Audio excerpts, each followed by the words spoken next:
رئیس العلماء علامہ سید کاظم نقوی سن 1934 عیسوی میں لکھنؤ کے علمی گھرانے میں پیدا ہوئے۔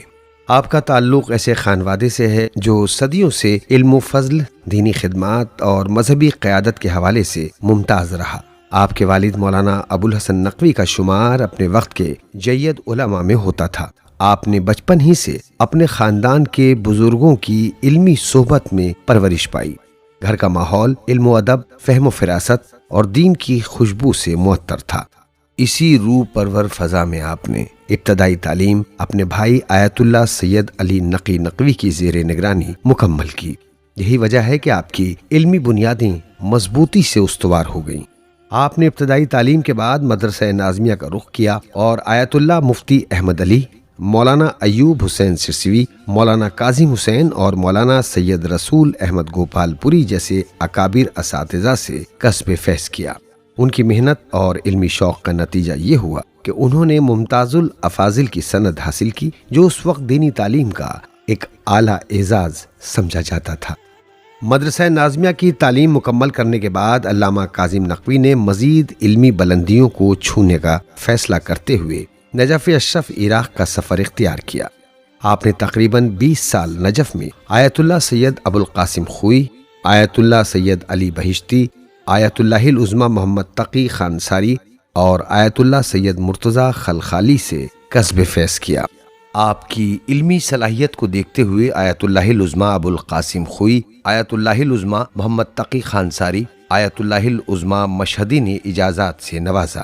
نجف سے واپسی کے بعد ہندوستان میں مختلف علمی اداروں میں تدریسی خدمات انجام دیں، جن میں سب سے نمایاں علی گڑھ مسلم یونیورسٹی ہے۔ یہاں وہ شعبہ دینیات سے وابستہ رہے اور ناظم، صدر شعبہ اور پھر ڈین فیکلٹی آف تھیولوجی جیسے اہم مناصب پر فائز ہوئے۔ ان عہدوں پر رہتے ہوئے سینکڑوں شاگردوں کی تربیت کی۔ ان کے شاگردوں میں کئی اہم علمی اور سماجی شخصیات شامل ہیں، جن میں سے خضیر موسیٰ جعفر جو بعد میں عراق کے نائب صدر بنے، پروفیسر لطیف حسین شاہ کاظمی، شعبہ فلسفہ مسلم یونیورسٹی علی گڑھ، اور پروفیسر فرمان حسین، سابق سربراہ شعبہ دینیات مسلم یونیورسٹی کے نام خاص طور پر قابل ذکر ہیں۔ علامہ کاظم نقوی نے علمی و تدریسی مصروفیات کے ساتھ ساتھ تبلیغ دین کا فریضہ بھی نہایت اخلاص سے انجام دیا۔ آپ جامع مسجد علی گڑھ مسلم یونیورسٹی میں امامت جمعہ کے فرائض انجام دیتے رہے اور خطبات اور دروس کے ذریعے طلباء و اساتذہ و دیگر مومنین کو علوم دینیہ سے روشناس کراتے رہے۔ فقہ و اصول میں آپ کو خاص مہارت تھی، لیکن طبیعت میں انکساری اس قدر تھی کہ آپ نے کبھی بھی اپنی علمی عظمت کا اظہار نہیں کیا اور شہرت سے ہمیشہ دور رہے۔ علامہ کاظم نقوی نے اپنی تمام مصروفیات کے باوجود تحقیق و تالیف کا دامن ہاتھ سے نہیں جانے دیا اور بہت سے آثار تشنگان علوم کے لیے چھوڑے، جن میں دنیا دین کی نظر میں، جہالت، بیماری اور تنگ دستی، اسلام اور طبقاتی نظام، مذہب، اطمینان نفس کا سرمایہ، اسلام کیا چاہتا ہے، عورت اور اسلام، مذہب اور ضمیر، اسلام اور آزادی، اور مذہب اور زندگی۔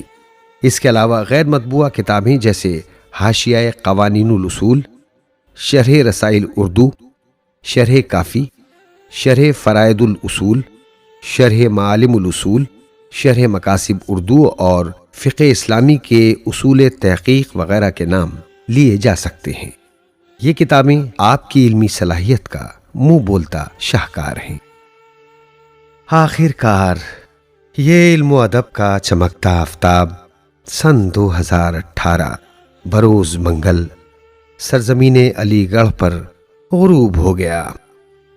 غسل و کفن کے بعد نماز جنازہ ادا کی گئی اور ہزار آہ و بکا کے ہمراہ کربلائے جمال شاہ علی گڑھ میں سپرد خاک کر دیا گیا۔